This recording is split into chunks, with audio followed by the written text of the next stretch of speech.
మొత్తం మీద ఫార్ములా ఈ రేసుకు సంబంధించి ఈడీ కూడా కేసు నమోదు చేసేసింది.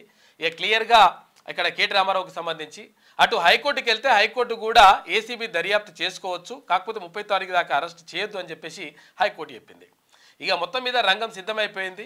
కేటీ రామారావు అప్పుడేమో అరెస్ట్ చేస్తే ఏని నేను ఆడికి పోయి యోగా చేసుకుంటా, లేకపోతే ఇంకోటి చేస్తా అని చెప్పేసి గతంలో చెప్పిండు. కాకపోతే ఇప్పుడేమంటుండంటే అరే అట్టెట్లా చేస్తారు, కేసు నమోదు చేస్తారా, దీని మీద క్వాష్ పిటిషన్ ఇస్తాం, ఇటువంటి మాటలు డైలాగులని చెప్తా ఉన్నాడు.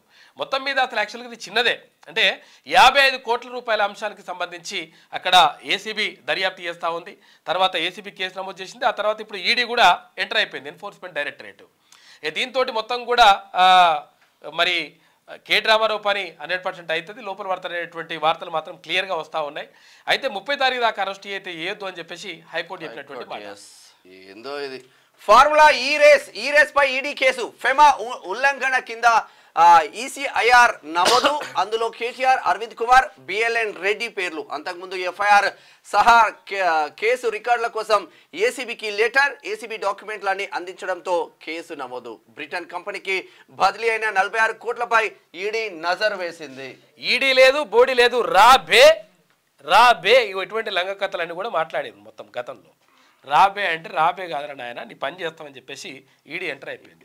గతంలో కూడా ఇక్కడ వెంట్రుక కూడా వీకలేకపోతున్నారు. మరి ఎందుకు వెంట్రుక వీకలేకపోతే ఇంత మందిని ఉసిగొల్పుతున్నావు అసెంబ్లీలో? గడపర్లు అయినట్టున్నాయి. గడపర్లు అంటే కొంచెం పీకుడు కష్టమే ఉంటది, పీకుతారు. ఇప్పుడు ఎంత ఏ వీకాలో అది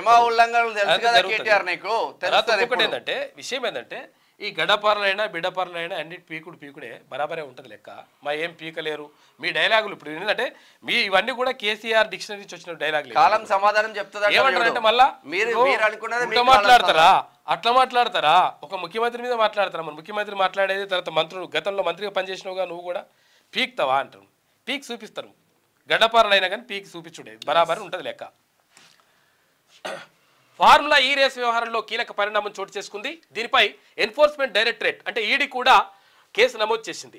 ఇప్పటికే ఏసీబీ నమోదు చేసిన ఎఫ్ఐఆర్ ఆధారంగా శుక్రవారం forensics enforcement case information report అంటే ఐసీఐఆర్ను రిజిస్టర్ చేసింది. ఇందులో అప్పటి మున్సిపల్ శాఖ మంత్రి, బీఆర్ఎస్ వర్కింగ్ ప్రెసిడెంట్ కేటీఆర్తో పాటు senior IAS officer Arvind Kumar, తర్వాత హెచ్ఎండిఏ మాజీ chief engineer B Lakshmi Narasimha Reddy పేర్లను కూడా చేర్చిందట. ఈడీ కూడా వచ్చేసింది. కథం రాబే, ఈడీ లేదు, బోడీ లేదు, రాబే అంటే వచ్చేస్తుంది. ఏసీబీ దర్యాప్తునకు హైకోర్టు ఓకే. ఫార్ములా ఈ రేసు కేసులో విచారణకు కేటీఆర్ సహకరించాలని ఆదేశం. ఆయనను 30 వరకు అరెస్టు చేయదని మధ్యంతర ఉత్తర్వులు. ఏసీబీ దానకిషోర్ కు నోటీసులు, కౌంటర్ దాఖలు చేయాలని ఆదేశం. తదుపరి విచారణ 27కు వాయిదా. నిజంగానే నువ్వు ఏ తప్పు చేయకపోతే హైకోర్టుకి వెళ్ళి మధ్యంతర ఉత్తర్వులు ఎందుకు తెచ్చుకున్నావు? విషయం ఏంటంటే అసలు యాక్చువల్గా అలాగ తెలుసు, ఎందుకంటే 100%. ఇప్పుడు గతంలో మాట్లాడే మాటలు కూడా అవి ఉన్నాయి.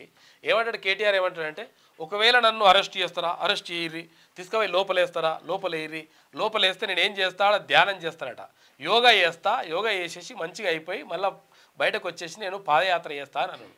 ఈ పాదయాత్రలు పక్కకు పెడతా తర్వాత విషయం. కానీ అప్పుడేమో అట్లా అన్నాడు. ఇప్పుడేమంటుండంటే నన్ను అరెస్ట్ చేస్తారా, నా మీద కేసు పెడతారా, అట్టెట్లా పెడతారు, క్వాష్ పిటిషన్ వేసేసి దాన్ని తీసేస్తాను. క్వాష్ పిటిషన్ లేదు, పిటిషన్ లేదు బాబు, 30 తారీఖు దాకా అరెస్ట్ అయితే వేయొద్దు, కానీ 100% దర్యాప్తు చేయాల్సిందే, నీ పని అవుతుందని చెప్పేసి క్లియర్గా హైకోర్టు కూడా క్లియర్ కట్గా చెప్పేసింది లెక్క. క్యూ న్యూస్ ఛానల్లో పనిచేయటకు అనుభవం గల సీనియర్ వీడియో ఎడిటర్స్ కావాలను సంప్రదించవలసిన నెంబర్ 8688926084.